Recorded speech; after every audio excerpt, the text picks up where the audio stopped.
안녕하세요. 문길남입니다. 여러분 모두 행복한 주말 되시기를 소망합니다. 모두 건강하시고 코로나로부터 면역으로 이길 수 있는 여러분이 되시기를 소망합니다. 저는 오늘 조엘 오스틴 목사가 지은 긍정의 힘이라는 책을 같이 공유하려고 나왔습니다. 이 책은 2005년도에 한국에서 출판되었습니다. 물론 베스트셀러였고요. 전 세계적으로 베스트셀러 책이 됐습니다. 그래서 전 세계적으로 약 1000만 부 이상 팔린 것으로 알고 있습니다. 그러다 보니까 이 책과 관련된 상품으로 연간 4천만 달러 이상의 수입을 지금 올리고 있습니다. 그러니까 인쇄 수입을 받고 있는 것이죠. 이게 엄청난 수입입니다. 한국 돈으로 치면 4천만 달러면 1200원으로 봤을 때 약 480억 정도 되는 것이죠. 그러다 보니까 지금 현재 네이크우드 교회 담임 목사로 있는데 그 교회에서 연봉을 전혀 받지 않고 지금 봉사하고 있습니다. 아주 훌륭한 목사님입니다. 그러다 보니까 주변에서 목사님이 그렇게 돈을 많이 소유해도 되냐라는 비평이 있다라고 합니다. 하지만 조엘 오스틴 목사는 하나님께서 부를 주셨기 때문에 하나님께 감사하면 된다라고 그렇게 얘기하고 있다라고 합니다. 저도 충분히 공감하는 이야기입니다. 절대 가난한 사람은 가난한 사람을 도울 수가 없습니다. 돈이 있어야 도울 수 있는 것이죠. 예를 들어 북한이 세계의 그 가난한 국가를 도울 수 있습니까? 자기들 먹고 사는 것도 어려운데요. 그렇기 때문에 일단은 우리는 부자가 되어야 되고요. 부를 축적해야 됩니다. 저는 그렇게 생각합니다. 그리고 성경에 보면 부자가 천국에 들어가는 것은 낙타가 바늘 길을 들어가는 것보다 어렵다라고 나와 있습니다. 그러다 보니까 많은 사람들이 있는 글귀 그대로만 보고 부자가 되는 것은 마치 천국에 못 들어가는 것처럼 그렇게 오해하고 있습니다. 그렇지 않습니다. 바늘기라는 것은 실을 끼는 그 바늘기가 아니고요. 이스라엘에 가면 그 큰 성이 있습니다. 어느 나라든 다 성이 있지 않습니까? 그 성이 있는데 늦은 저녁 되면 문을 닫죠. 성문을 닫지 않습니까? 성문을 닫으면 늦게 도착하는 사람들, 늦게 나귀를 몰고 도착하는 사람들은 어떻게 그 성문으로 문 닫았기 때문에 들어갈 수가 없지 않습니까? 그럴 때 옆에 작은 쪽문이 있습니다. 쪽문. 쪽문 사이즈가 어느 정도인가 하면 낙타가 무릎을 꿇고 이래 들어가는 그 정도 사이즈입니다. 사람으로 치면 이래 허리를 좀 구부리고 숙이고 들어가는 정도 사이즈죠. 그게 바늘기입니다. 그러니까 성경에서 말하는 거는 좀 더 겸손하고 배려하고 이러면 된다는 것이죠. 말 그대로 글귀 있는 그대로 실바늘기로 생각해가지고 내가 부자 되면 안 돼. 이래 생각하는 사람들이 아직도 많다는 것이죠. 그거 완전 참 답답한 노릇입니다. 어차피 한 번뿐인 세상 부자로 살아야죠. 여러분 비행기를 한 타 보십시오.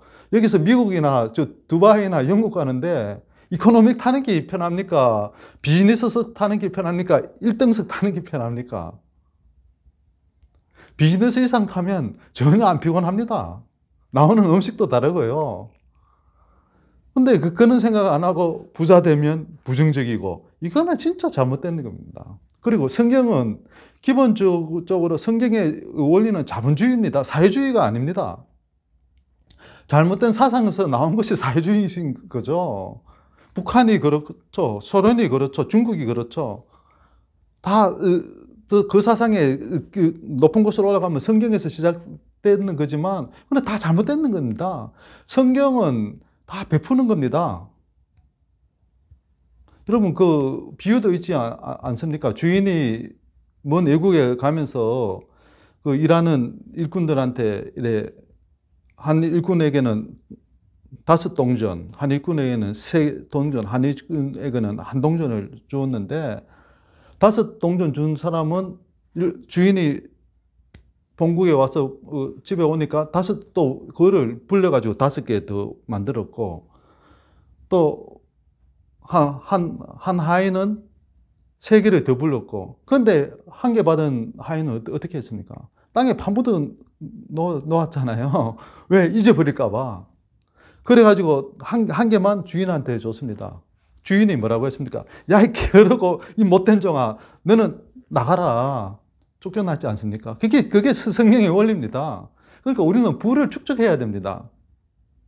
그런데 그 낙타 바늘의 비율을 잘못 알고 부자를 부정적으로 보는, 이거는 진짜 잘못된 거예요. 기독교, 저도 크리스찬이지만 그런 생각하는 분들이 의외로 많습니다. 그거 진짜 너무나 안타까운 사실입니다. 이 책에서 나오는 요 몇 가지, 이거 다 하려고 하면 이거 뭐 한 일주일 정도를 해야 되지만, 이야기하면 일단은 키 내용 중에 보면 일단 비전을 품으라고 합니다. 비전. 마음에 좋지 않은 복은 절대 현실로 나타나지 않는다라고 합니다. 마음에 품지 않은 복은 절대 현실로 나타나지 않는다고 합니다. 그러니까 높은 단계로 자꾸 도약하는 자기 스스로의 비전을 상상해야 되는 것이죠.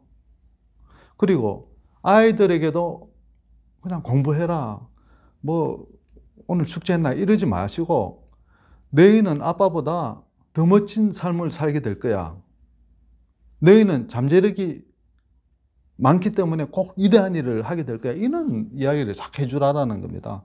너희는 아빠보다 훨씬 더 잘 살게 될 거야. 너희는 잠재력이 많아. 그렇기 때문에 좋은 일들이 생길 거야. 이는 항상 아이들한테도 에너지 넘치는 그런 이야기를 해주라고 하고요. 그리고 기대 수준을 높이라고 합니다. 인생은 기대한 만큼 이루어진다라고 합니다. 비전을 확장하려면 기대 수준을 높여야 하고, 삶의 변화는 바로 생각에서부터 출발한다라고 합니다. 그러니까 항상 승리와 풍요로움과 축복과 희망을 생각하고 긍정적이고 순수하고 멋진 생각을 자꾸 해야 된다는 것이죠.